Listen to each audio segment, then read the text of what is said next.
afternoon, sir. What's your name? Bakuyitani. Nze Makai Joero. Oyine myaka meka? Ene myaka asatu mugumu. I'm 31 years old. And what is your religion? Osoma dini ki? Ndi Protestant. I'm a Protestant. Okay, going to hold the Bible and swear and to speak the truth. Genda kukwata Bible olayire nti ogenda kwogera mazima. Yoanike ngambe nze ngira amanyago Makai Joero. ndayira mu linnya lya Katonda. Ndayira mu linnya lya Katonda. Obujulizi bwengenda okuwa mu kooti eno. Obujulizi bwengenda okuwa mu kooti eno. Obukwatagana ku guno omusango. Obukwatagana ku guno omusango. Gagenda kuba mazima. Gagenda kubeera mazima. Era mazima meereere. Era mazima meereere.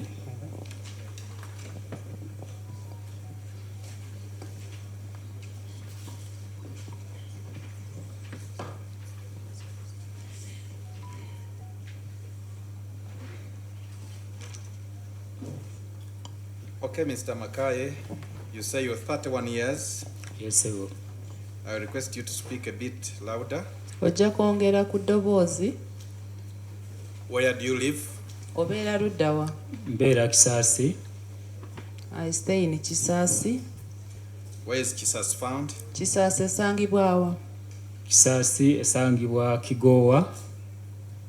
Is found in Kigowa. Nakawa, Kampala district. In Nakawa, Kampala district.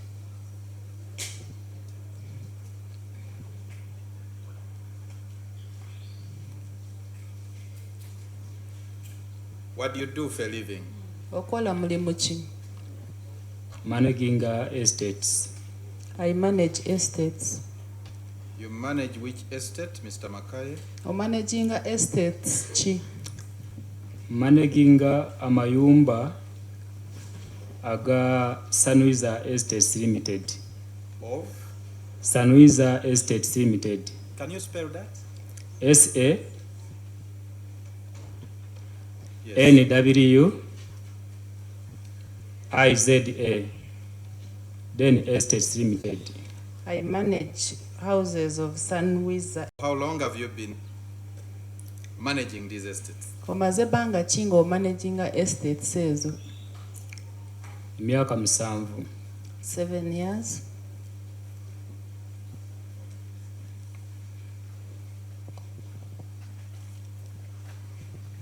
Mr. Makai, you know the accused person?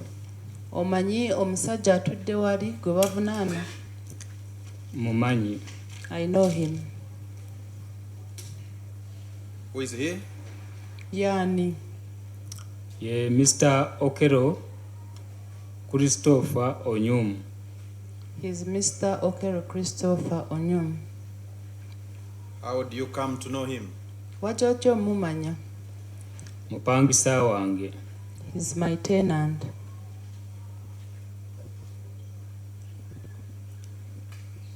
Your tenant where?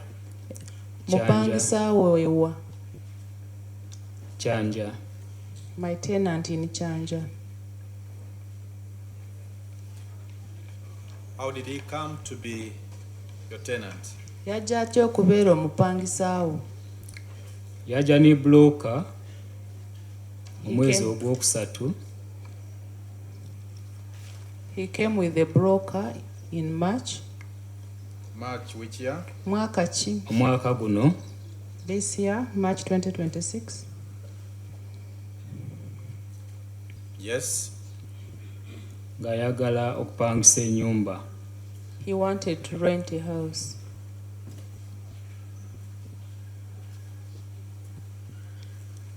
Yes. Bwe yatuuka ennyumba yagisangawo nga weeri. When he came, he found the house was there. N'abuuza ebisale by'ennyumba. He then asked for the payment of rent for the house. Tumugamba ennyumba ya mitwalo 4. We told him that the house was for 400,000. Era emyezi egisookerwako gye tutwala giri myezi 4. And we take from 4 months upwards. N'agamba ati kirina buzibu. And he told us it was okay. So,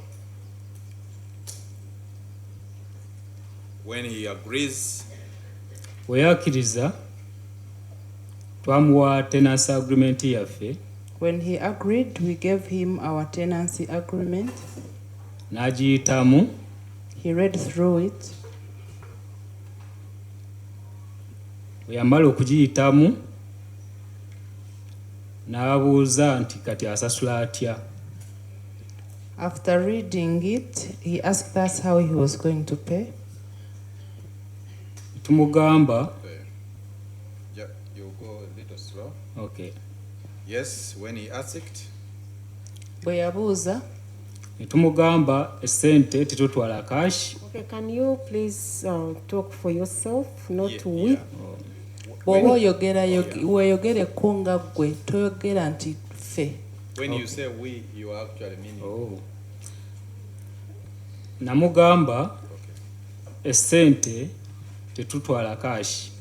I told him we don't receive cash. Naye engeri yali nti aze ne broker twamugamba When you say, please speak for yourself as advised. Nga bwe bakuwabudde weeyogereko nga ggwe.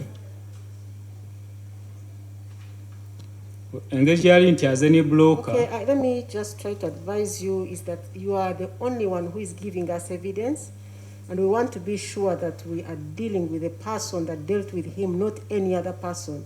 Okay, Ye ggwe eyazze wano okuwa obujulizi ate kooti eyagala kukakasa nti ye ggwe eyakolegana n'omusajja oyo. omwami oyo engeri yali nti aze ne broker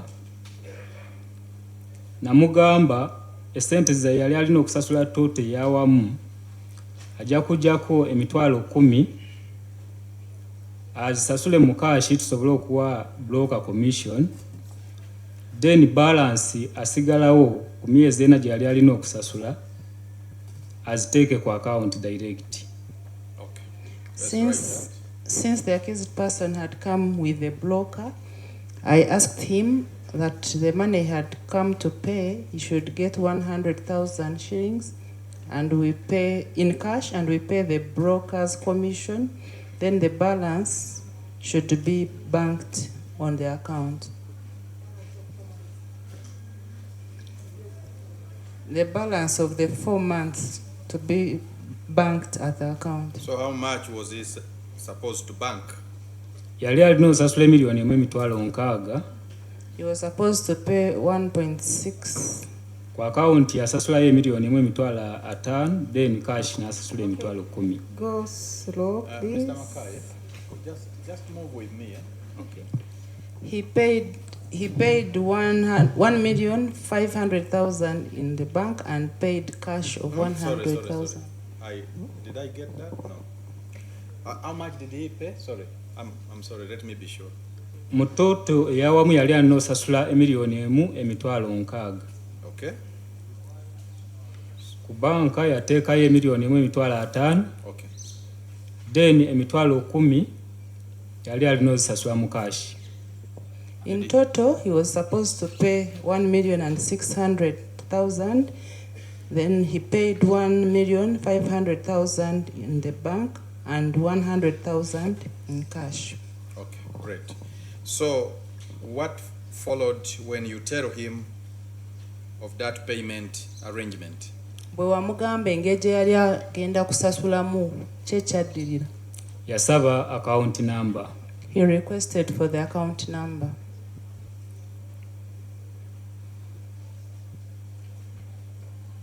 Did you give him the account number? Wamuwa account number. Account number nagimuwa. I gave him the account number. And what followed? Ne waddako ki? Yagenda n'asasula. He went and paid. How much did he pay? Yasasula sente meka? Yasasula emiliyoni emu emitwalo 5.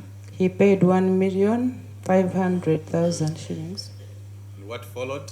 Kye kyaddako? Yakomawo ne bank slip. He came back with the bank slip.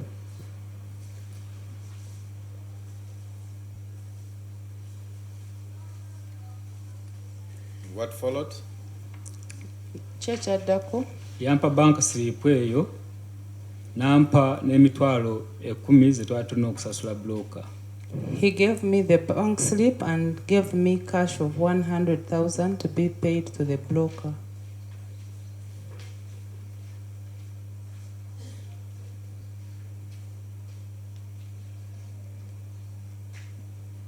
What followed? Kyekyaddirira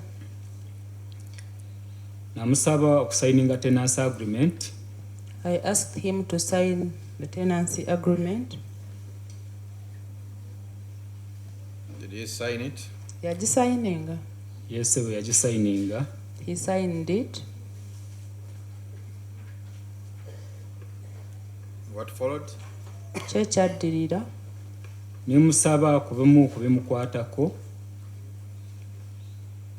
I asked him for his identification documents.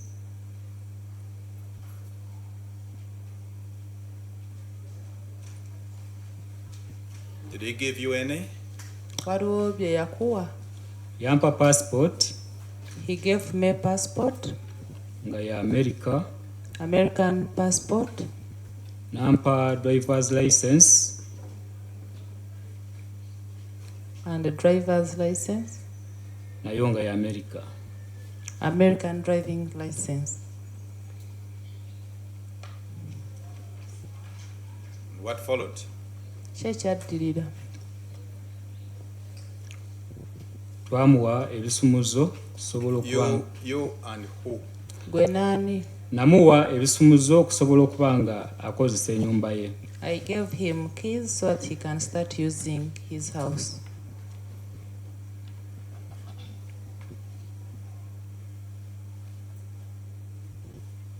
Did he enter the house? Ennyumba yagiyingira Nga tanaba giyingira nga nakamuwa ebisumuzo. Namusuubiza nti bwenaaba nfunye obudde nja kugenda mulabe mutwale kwero si mwanjule ng'omupangisa wange. before he entered the house. Immediately after giving him the keys, I promised him that I will get some time, come and take him to the LC officials. N'agamba tikirina buzibu era bw'atyo n'agenda He told me it was okay, then he left n'atandika okukozesa ennyumba ye. and he started using his house. Thereafter, Oluvannyuma, Waayitawo ennaku after some days, ningendayo era nimusanga nga waali. I went to his house and I found him there.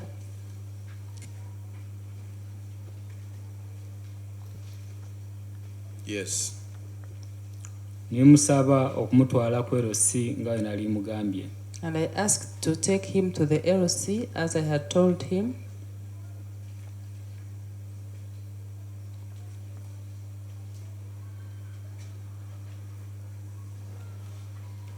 Yes. Nambuuza ku LC si wala.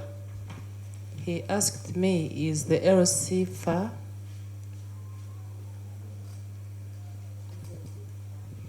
Isn't the LC far? Thank you. Yes.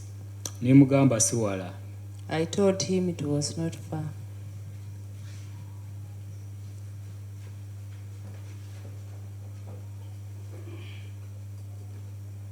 Yes.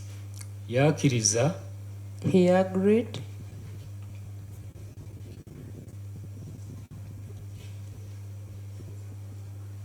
Yes. n'agalawo ennyumba ye. He locked his house.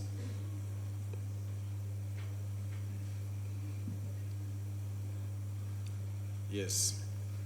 Ningenda naye ku LC. I went with him to the LC.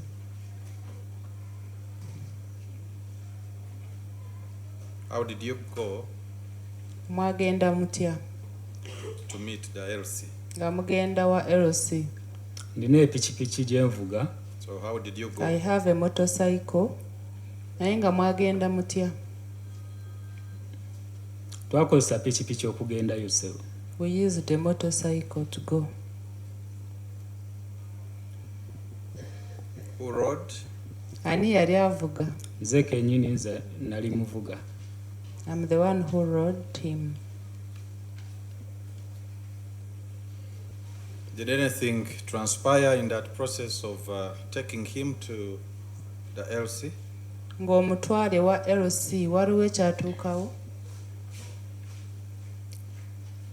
Yambuuza bubuuza nti wemba ndagirira omuntu okujja wano napasinga ebiseera ebisinga abadde tabeera mu Uganda abadde abeera America. And he told me that most of the time he was not staying in Gaba, but he was staying in America. Uganda.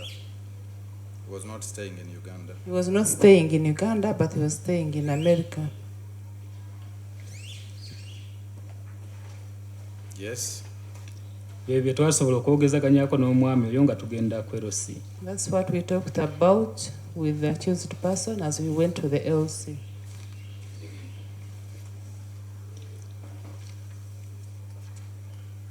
So did you get to the LC? Wa LC mwatuuka. Twatuuka bulungi ku LC. We reached the LC very well. Who did you meet? Mwasinkanani. Twasanga chairman. We met the chairman. Do you know his name? Erinnya lya chairman olimanyi? Sirijjukira. I don't remember the name. Where did you find him? Mwamusanga wa? Namusanga ewakaawe. Twamusanga ewakaawe. We found him at his home. How did you know his home? Wakaawe wategeerayo otya? Twali tugenzeeyo okwo eriyo ensonga ze twaliko nazo emabega ne bandagirirayo. We have ever gone there because we had issues some time back and I was directed there.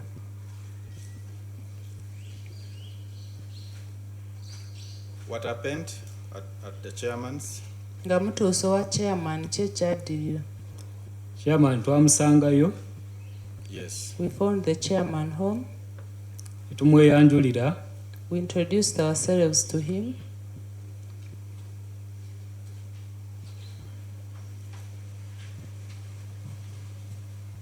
Yes. Kirungi ennyumba yali azimanyi. Ennyumba ze nali omwami ze yali apangisizaako yali azimanyi. Good enough, he knew the houses where the accused had rented. Yes. So nimugamba nze avunaanyizibwa ku nyumba ezo. I told him I was the caretaker of those houses.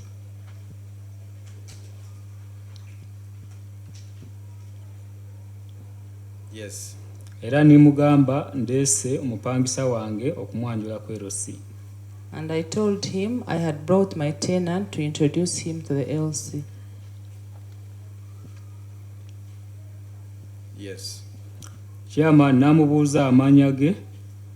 Chairman asked him of his names.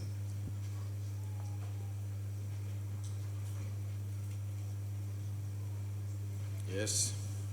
Namubuulira amannya ge. Chairman nampa obuwandiike nti maze okumwanjula ku LC. He told the chairman his names. Then after, the chairman gave me a document to show that I had introduced him to the LC.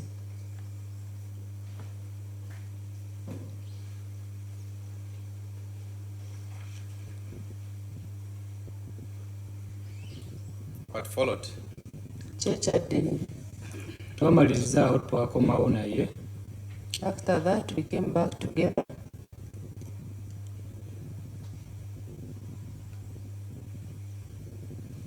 Yes. Nemutuusa ku nyumba. I dropped him at the house. Yes. Nambuuza weetaagayo ku mafuta. He then asked me whether I needed some fuel.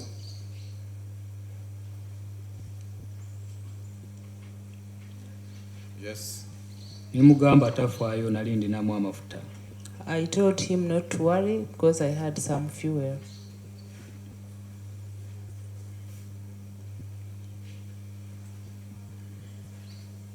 Yes. Awo n'atambula n'agenda mu nnyumba ye. He then went to his house. Yes. Nange neeyongerayo ogenda okukola emirimu gyange emirala. I also went to do my other work. Then anything else follow? Waliwo ekirala ky'ogamba kooti. Nga wakayitawo ennaku nga 2. After around 2 days, Yes. yankubira essimu. he called me on phone. He called you. Yakukubira. Nga ngamba nti ayagala kopi ya tenancy agreement. He was requesting for a copy of the tenancy agreement.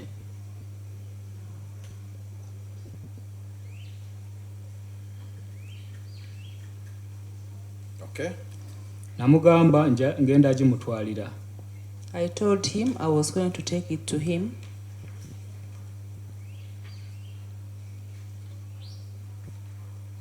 Yes. Nangamba tikirina buzibu. He told me it was okay.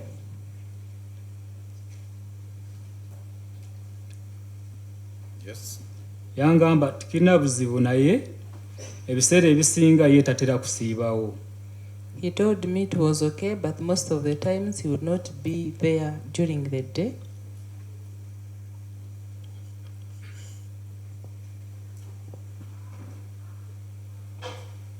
Yes. So nansaba nti wemba ntute tenancy agreement nintamusangayo ngirekere omusirikale ajja musanga nayo. He asked me that in case I come and I don't find him at home, I should leave the tenancy agreement with the security guard, that he would find it there. Okay.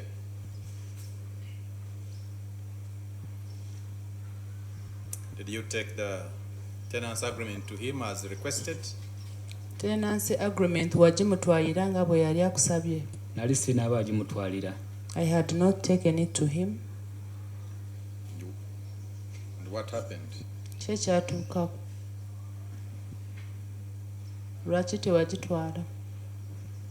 Tenancy agreement eyo sinza agisayiningako ng'omuntu. I'm not the person who signs on that tenancy agreement.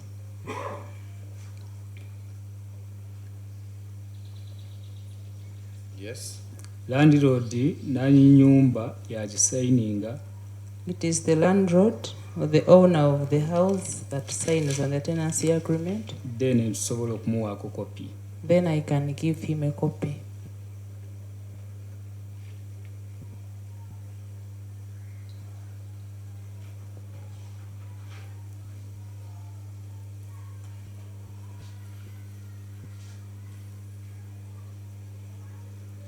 So when the accused was signing the tenancy agreement, were you present? Omuvunaanwa bwe yali ng'asayininga ku tenancy agreement eyo waliwo? Nali wendi. I was present.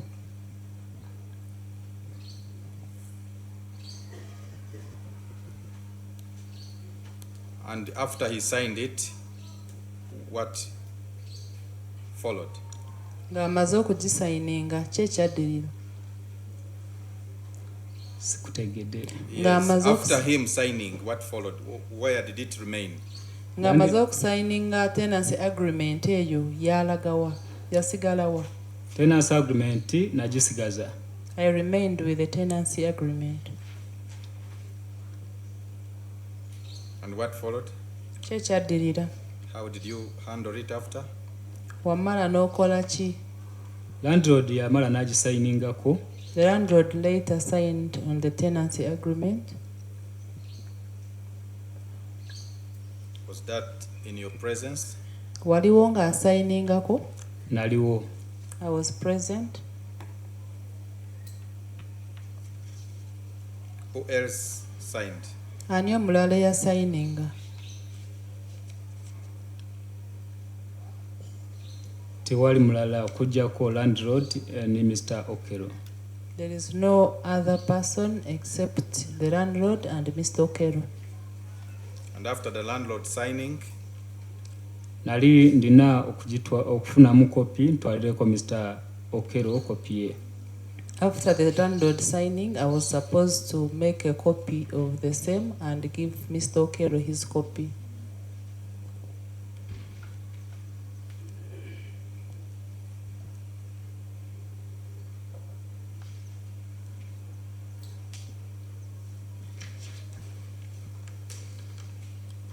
do you have the tenancy agreement that you signed with Mr. Okolle?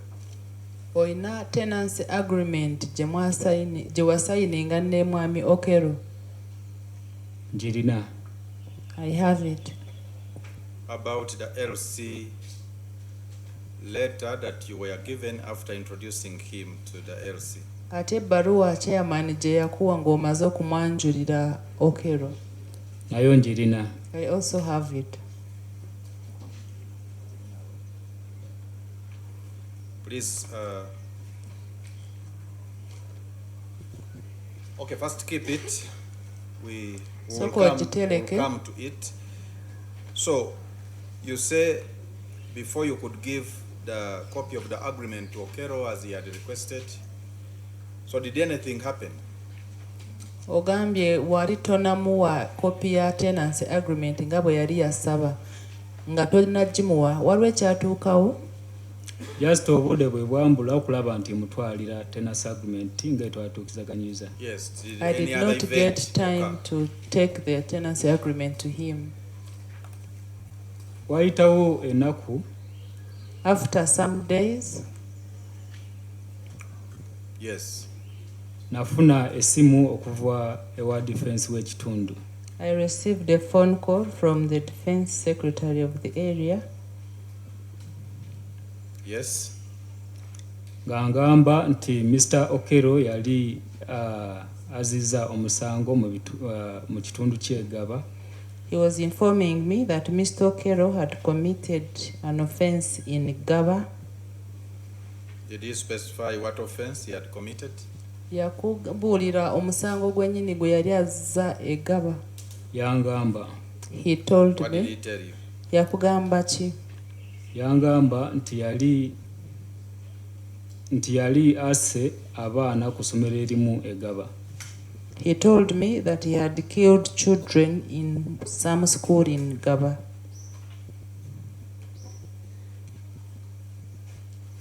What else? Kyekirala. Okunkubira essimu eyo yangamba nti baali baneetaaga ku nyumba. He also told me that they needed me at the house. Yes. Era ne bangamba nti ngende ni kopi ya tenancy ngende ni kopi y'ebisumuzo. And they asked me to go with a copy of the keys.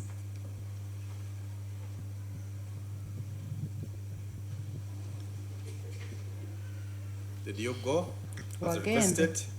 Wagenda nga bwe bakusaba. Nagendayo. I went there. What did you find? Nosanga ki? Nasanga police. I found police. Where did you find the police? Police wagisanga wa? Police nagisanga ku nyumba.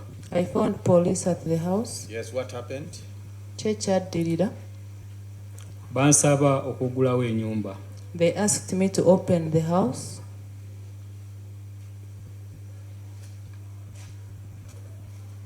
Where was Okolle? Okolle yali ludda wa?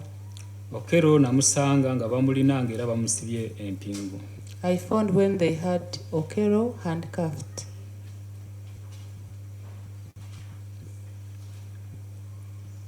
Why didn't they use Okolle's key? Lwaki tebakozesa kisumuluzo kya Okolle? Bangamba nti yali abagambye nti ekisumuzo yakisudde. They told me that he had informed them that he had lost his key. So what followed? Kyekaddirira. Upon being requested to open? Nga bakusabye okugulawo ennyumba.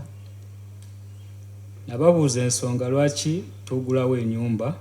I asked them the reason why we were opening the house. Yes. Ne bangamba nti baagala kukebera nyumba. They told me they wanted to search the house.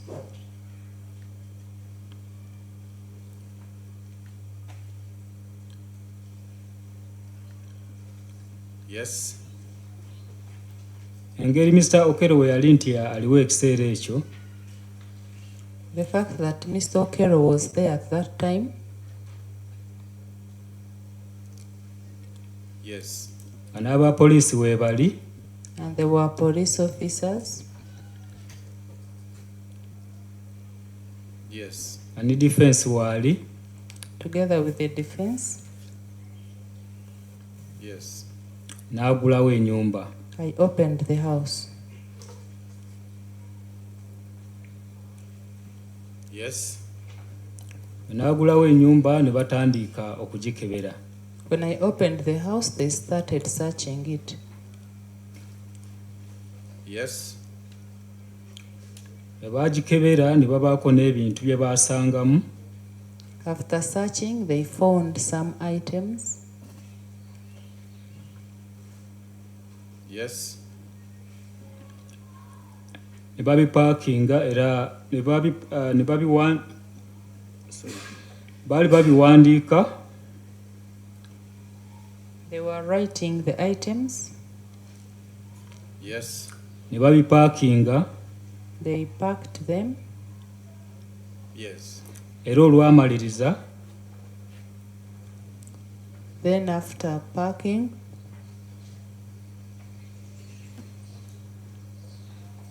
Yes. Ne babifulumya. they Yes. brought them outside, Ennyumba ne bagigalawo. closed the house.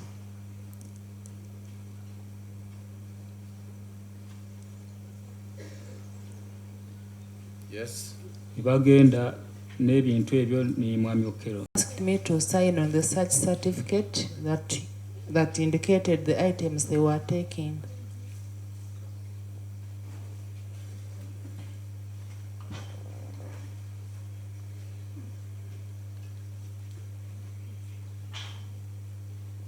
Do you remember some of the things that they took? To your memory? Ojjukirako ku bintu bye baatwala. Olina ebintu by'ojjukira ku ebyo bye baatwala. That they recovered and took. Yeah. Bye bajja mu nnyumba ne batwala. Nina bye nzijukira. I remember some. What do you remember? Ojjukira biriwa? Nzijukira laptops 2. I remember 2 laptops.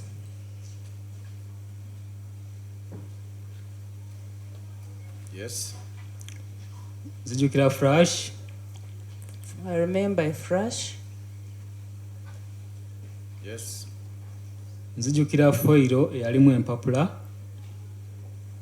I remember a folder that had a foil containing papers. Yes. Nzijukira ebiso. How I many remember knives? knives. Ebiso bimeka? Sijjukira muwendo mutuufu. I don't remember the number. Okay. Nzijukira amasimu 2.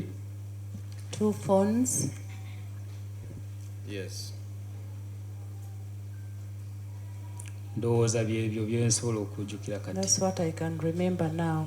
Among the documents, do you remember any specific documents? Ate ku biwandiiko olina kiwandiiko ky'ojjukira.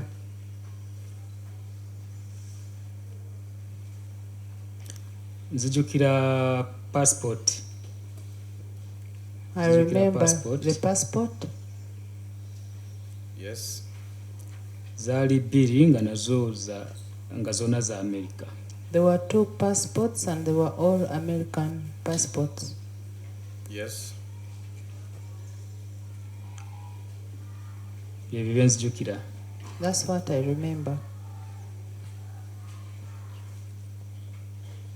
If I show you the search certificate, are you in position to identify it?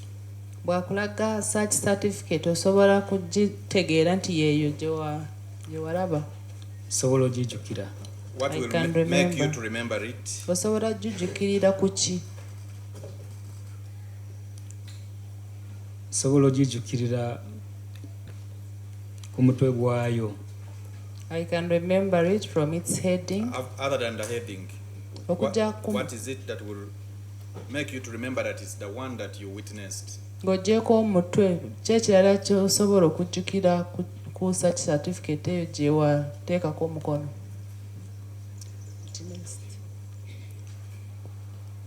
Does it bear your signature? Eriko omukono gwo. Omukono gwange kwe guli. There is my signature.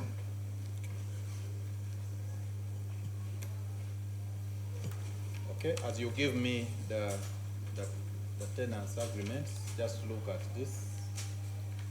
Tunula ku kiwandiiko ekyo nga bw'otunula ku tenancy agreement. You recognize the document? Ekiwandiiko kye bakuwadde okitegedde.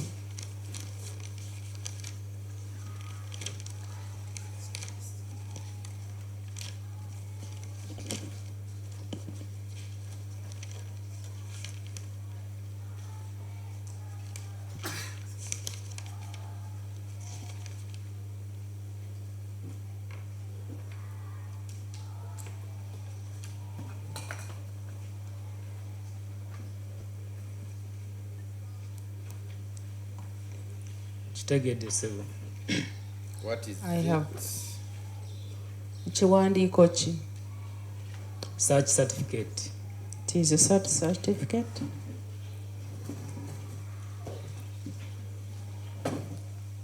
Let me have it. Just a minute.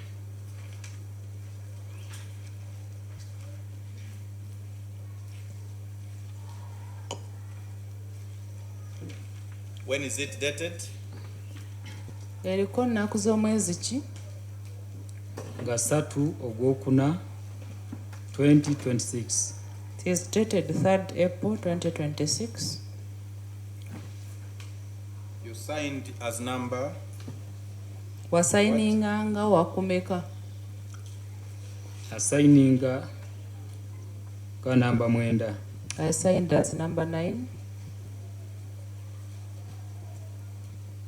Room of Christopher Okolle Onyum, dated 3rd April 2026, which the witness signed as one of the witnesses to the search, is admitted for identification, and it is marked PEID 4. Most obliged. Search certificate gye wasayiningako nga bamaze kukebera ku nnyumba ya Okolle ate nga wasaako omukono bagikkiriza nga gy'otegedde. Nga gy'olabye n'otegeera. Okay, so as we wind up, the LC letter that was issued by the LC after you introduced Mr. Okolle, to whom was it handed? Ekipapula aba LC kye bawandiika nga omaze kwanjulayo Okolle bakiwandiikira ani? Kiwandiiko ekyo kiwandiikira kampani gye nkoleramu. The document was written to the company I work for. And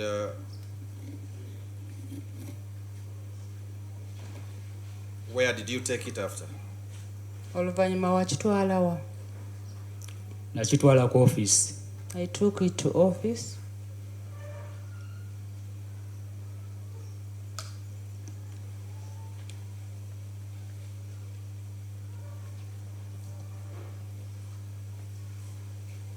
So how are you in position to identify the copy that you gave to the police?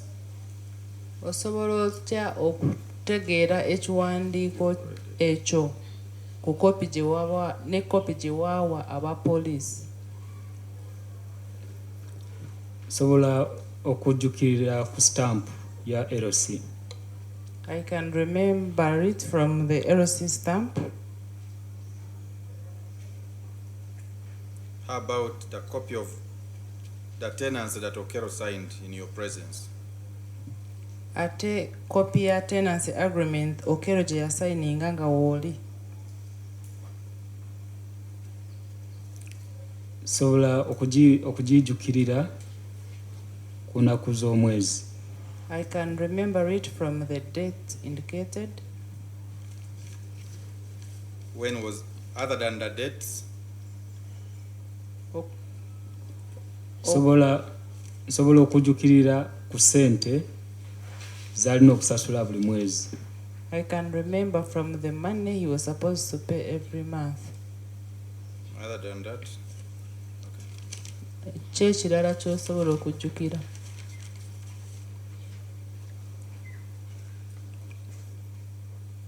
Sobola okujjukira ku ebyo. That's what I can remember. About the passport that Okello gave you. Ate passport Okello gye yakuwa.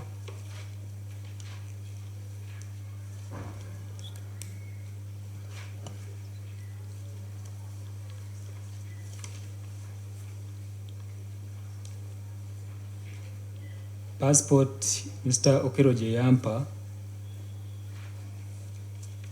sobola gijjukira ku kifaananyi. I can remember the passport from the photo. Who's the photo? Ekifaananyi kyani? Ekifaananyi kya Mr. Okello. The photo of Mr. Okello. Look at the documents. Empapula ezo zitunuleko. What is the one on top? Esooka kungulu yeki? Yeya LC. It is the letter from the LC. When was it authored? Bagiwandiika ddi? 26 Ogwokusatu 2026. It was written on 26th March 2026.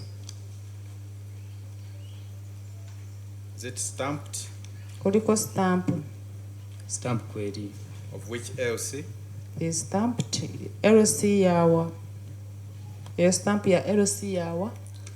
Kyanja Katumba Village. The stamp is for Kyanja Katumba Village. Got the next document? Genda ku kiwandiiko ekiddako.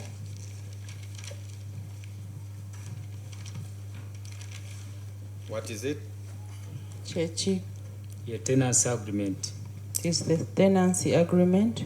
When was it made? Bagiwandiika ddi? Nga 16 mwezi Ogwokusatu 2026. It was made on 16th March 2026. Got the last document? Genda ku kiwandiiko ekisembayo.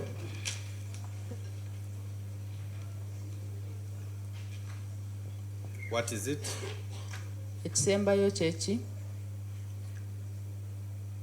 Passport. The last document Mr. is a Okello. passport of Mr. Okello.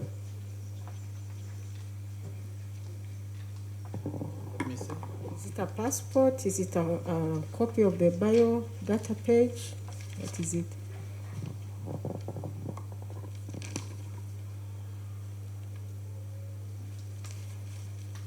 Joe, please answer that question. Is it a passport or a copy of the bio page?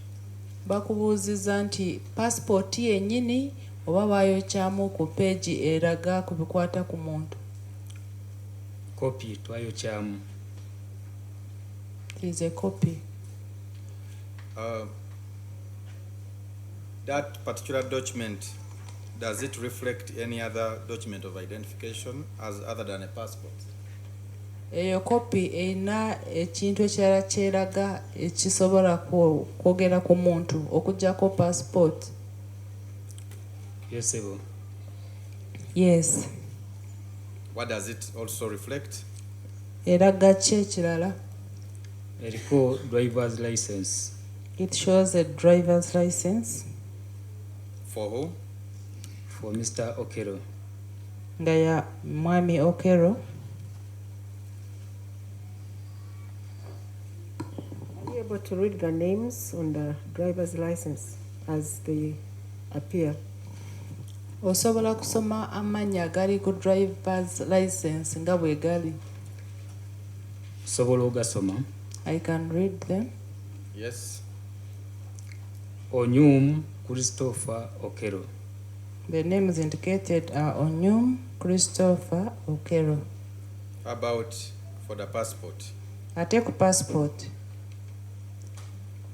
Onyum Christopher Okolle. The passport also indicates Onyum Christopher Okolle.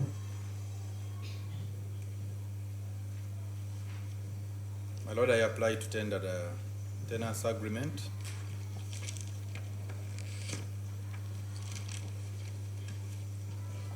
The LC introduction letter.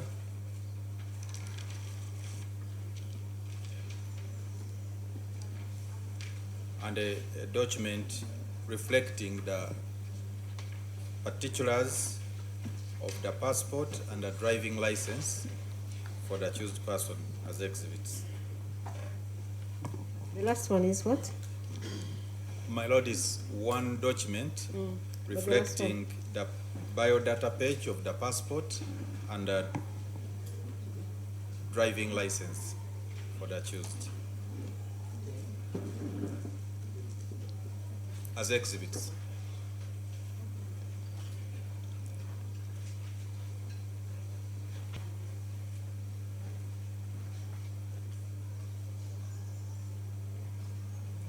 Yes, Mr. Kumka. My lord, as defense, I have objection to tendering in these documents as exhibits.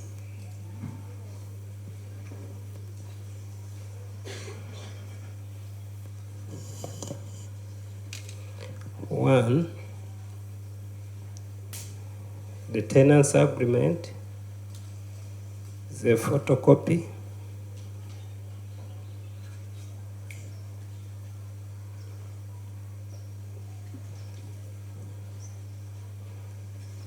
Two,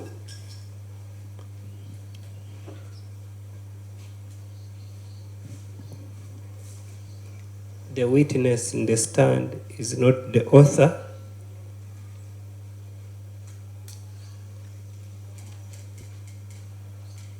Three,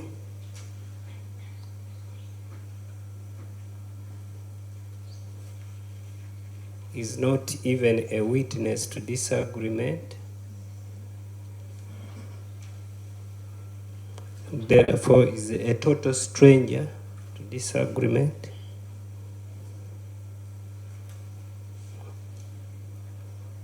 My lord, also paragraph 2 of the tenants agreement has ambiguity. Does that go to admissibility? Yeah. Does the ambiguity go to the admissibility of the document? My lord, I can leave that.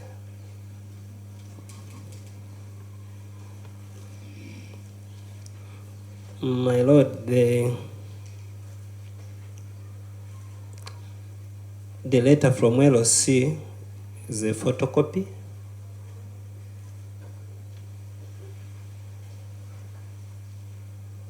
There is only a stamp and signature of the chairperson.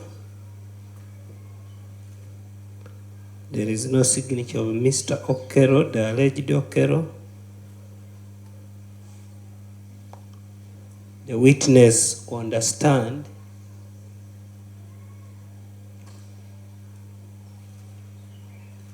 has no name on it, not even a signature. Therefore, is a total stranger to this agreement or letter.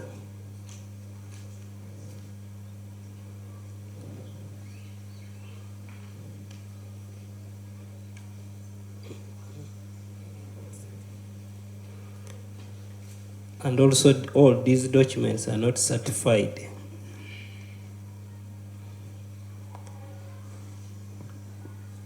Who would certify that document? My lord, it could be the LOC. I thought you meant the other attachments, the driver's license and the passport, or you're still on the LC letter? My lord, the LOC You're letter still on the LC letter. and also the agreement. Okay.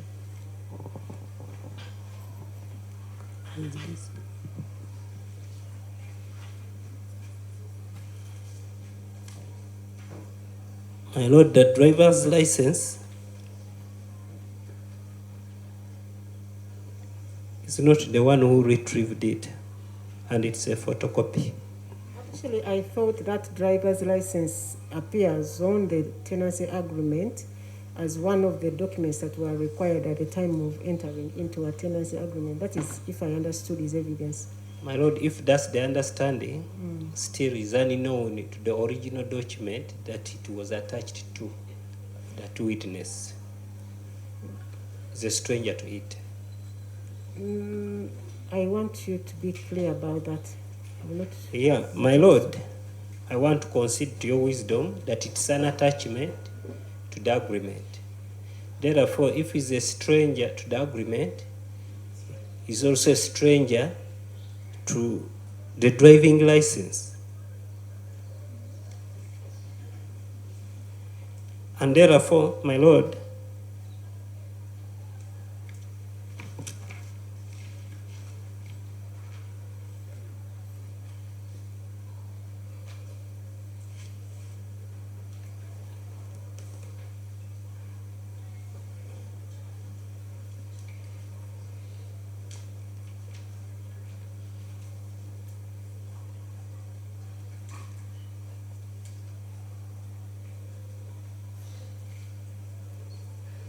the said documents lack both credibility and integrity because they offend the laws governing tendering in exhibits.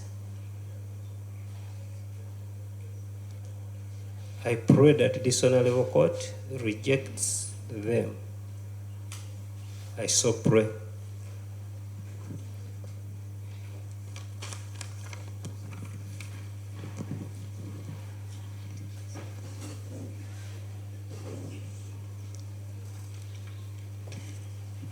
Mr. Morgan, let me have your reply.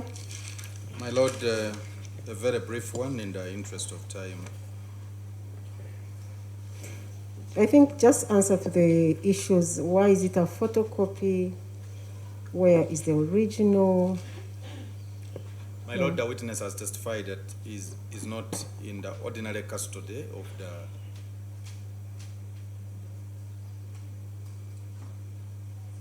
documents as they are kept by his bosses.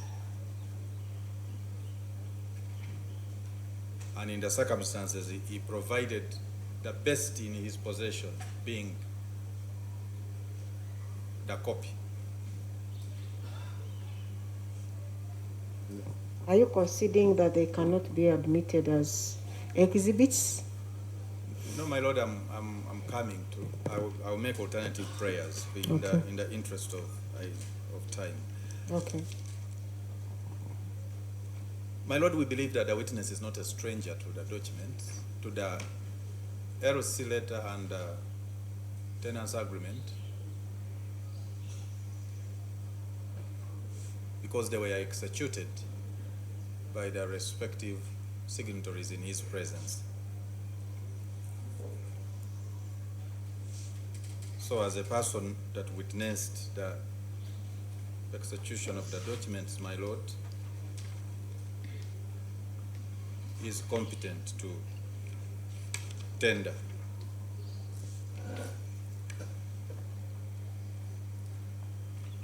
But my lord, if court is of opinion that he cannot, then would pray that they be admitted, the tenancy agreement and LC be admitted as PIDs. But for the identification documents of the accused, my lord, the passport and the driving permit,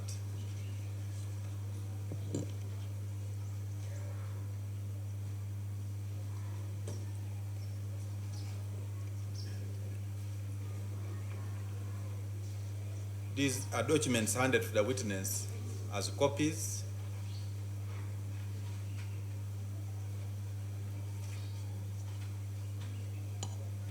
The originals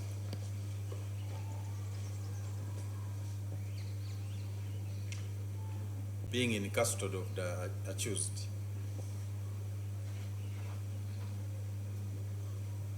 In that regard, my lord, the witness would be competent to tender the copy.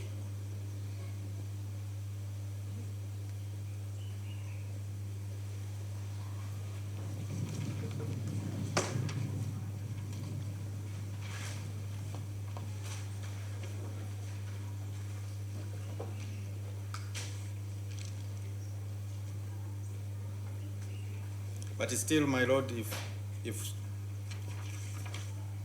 court is of the opinion that the copy still cannot be tendered, would still pray to have it in as PID, as it's clear from the search certificate that the originals were recovered by police. We can always tender and have them admitted at that stage. Mr. Kumbuga, you want to speak back? Is that the right thing to do? My land colleague replying, I have a right to rejoinder. No, he's the one who made an application to tender in the documents. You objected and he made a rejoinder. Okay.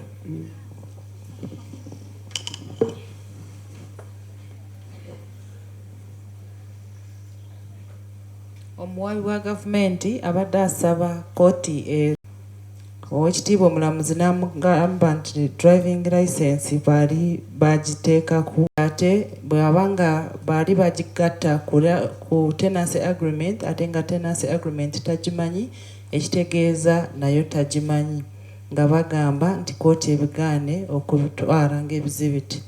Omuwabi wa gavumenti n'agamba nti omujulizi ye aleese ebyo byokka bye yali atereka kubanga ebisinga bakama be baali babitereka era ng'agamba nti bo bakakasa nti omujulizi ebiwandiiko bino abimanyi olw'ensonga nti babiwandiika nga waali nti omujulizi ono ali mu kooti abadde asobola kuteekayo ebiwandiiko bino bijje ng'ebizibiti. N'agamba nti kooti bw'ebanga erabye nti tesobola kubyaniriza ng'ebizibiti eby'oludda olwabi basobola kubyaniriza ng'ebizibiti oba ebiwandiiko omujulizi by'alabyeko n'ategeera. N'agamba nti ebimu original zirina poliisi n'asaba kooti ekkirize bateekeyo ebiwandiiko ebyo bye baleese bifuuke ebizibiti bya kooti. That the defense counsel has raised regarding the admission of the photocopy of the tenancy agreement, the LC letter confirming Okolle Christopher Onyum as a tenant of Sunwiza Estates Limited, and a document reflecting a photocopy of the bio page of the passport, the American passport, and the driver's license, Virginia driver's license, also in the names of Onyum Christopher Okolle. I agree with him that apart from the oral testimony of the witness concerning all, I see a signature and a date on the photocopy, but no evidence has been made as to whose signature it is.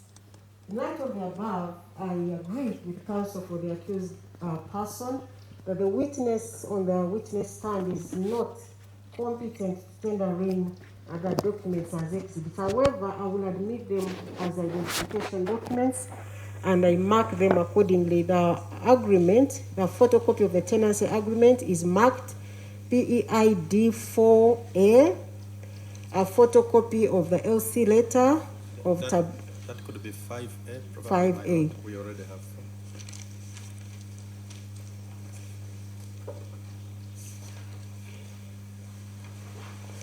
Mr. Maganya, what was 5? What 4 was the search certificate? Yes, my Thank you. That is 5A. Thank you so much. So the agreement is PEID 5A, the LC letter of Tabula Christopher, chairperson of Katumba Village LC1, confirming Mr. Okolle Christopher Onyuma as a tenant of Sunwiza Estates is also marked PEID 5B. PEID 5B, a photocopy of the bio page of the American passport of Onyuma Christopher. That document containing both documents, that is the passport and the driver's license, it is also marked PEID 5C. Most obliged. Oweekitiibwa awulidde oludda olw'omuwaabirwa nga bagaana okukkiriza bino ebiwandiiko okubireeta ng'ebizibiti, n'agamba nti photocopy waliwo LC1 letter tenancy agreement ne photocopy ya passport eraga ebikwata ku Okolle Christopher. N'agamba kituufu byonna ebiwandiiko ebyo tebikwatagana na mujulizi. Tekimala kugamba nti ebiwandiiko ebyo babiwandiika nga wooli, wabula ye aze n'agamba nti akola ne Sunwiza Estates Limited, naye ku biwandiiko talinawo mukono gwe n'olw'ensonga tasobola okubireeta ng'ebizibiti. Nti era ne LC1 letter gye baawandiika ekakasa nti Okolle Christopher yali mupangisa wa Sunwiza Estates, naye omujulizi talina yawandiika. Ekitegeeza tewali kintu kyonna ekiraga nti omujulizi ebbaluwa eyo yaliwo oba gwe baagiwa. Era ne photocopy ya passport teri kiraga nti Mr. Okolle yagiwa omujulizi.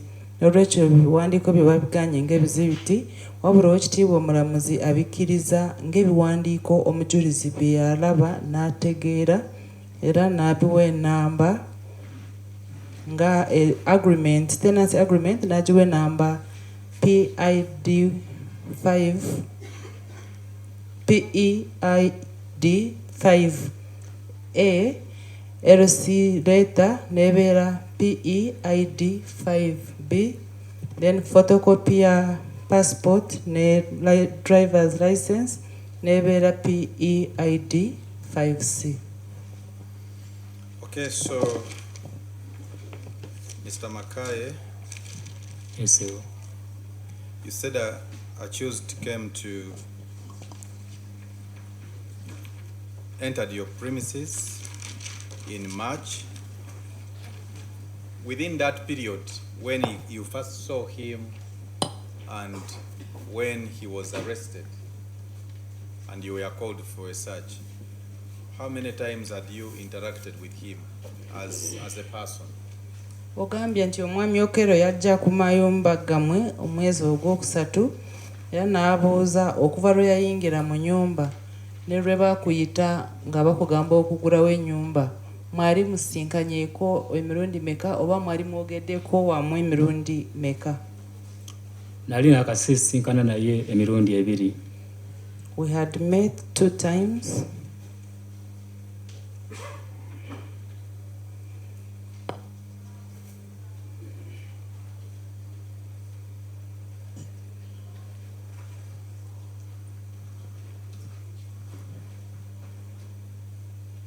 Hello, that's all from him. Thank you so much. It is 4 o'clock. And we haven't had any lunch break. I see people getting tired. I think we can break off for today and come tomorrow at 9, and we'll continue with the evidence of Mr. Makai. Ziweze essaawa 10 ate kkooti tenafuna kawuumula okugenda kufuna ekyokulya. N'olwekyo olwaleero tukomye wano, tugenda kuddamu enkya ssaawa 3.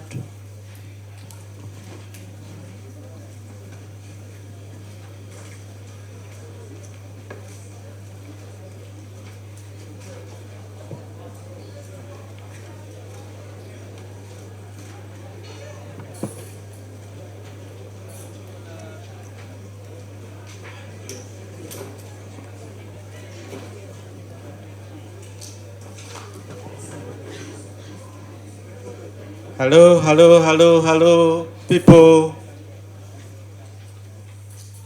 Thank you. Please, before the judge stands to leave, kindly keep the respect.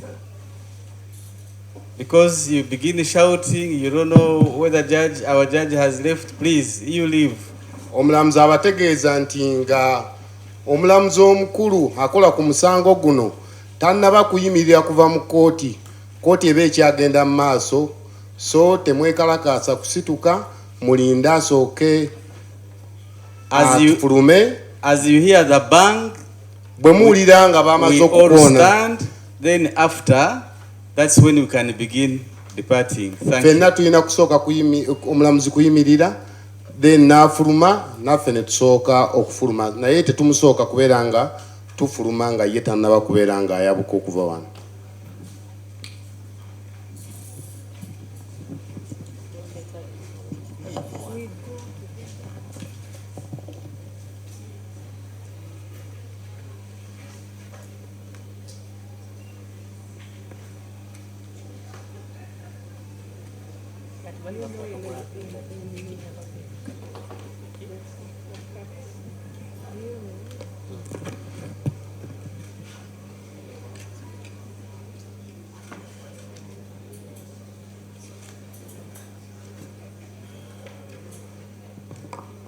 Okay, I will adjourn this matter to tomorrow, the 17th day of April 2026, at 9 a.m. for further cross-examination of Mr. Mackay and hearing of other witnesses that may be here tomorrow. And the accused person is further remanded till tomorrow at 9 a.m. Prisons try to come a little earlier so that we are able to start well in time. Thank you for being calm and peaceful. Have a very good evening. Tujja kudda enkya, mwebale kubeera abakakamu, mubeere bulungi.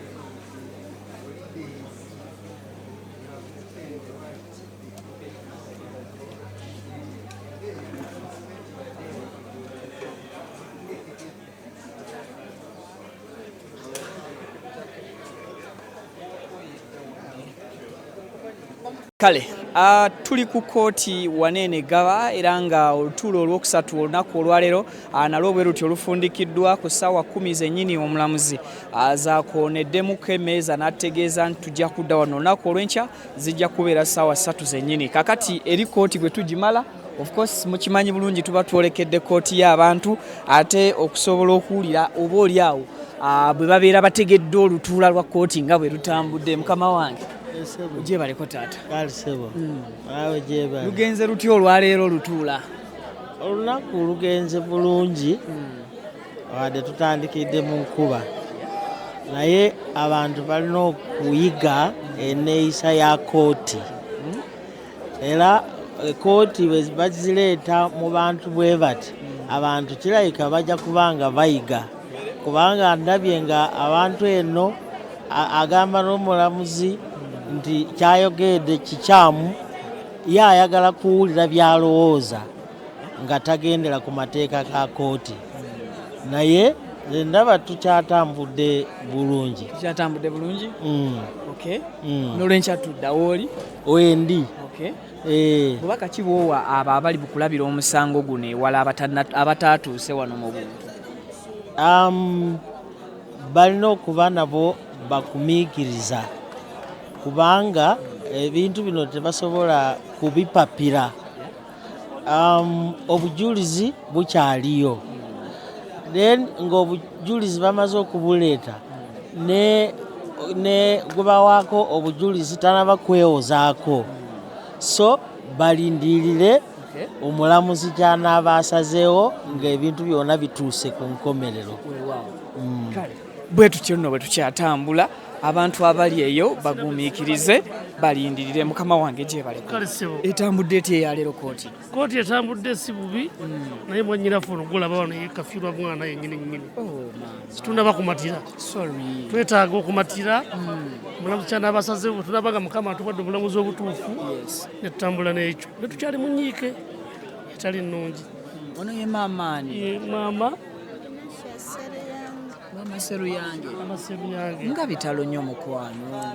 Kitegedde. Bitalo nnyo nyini. Kale n'olwekyo mitabona jjajja bwe ky'omukama bwe yali akoze eki. Naye ka tusabe tufune obulamuzi obuki. Lwakuba tukyatanga na tulaba akalimi kakyewuuba. Kiki ekikyakaleetedde okwewuuba? Omuntu omuyivu omanya n'olaba. Ke tulinde tulabe. Tulindemu? Situjja kuba tulabye tulowooza leke tulindeko tulabe. Omulamuzi kyanaasalawo.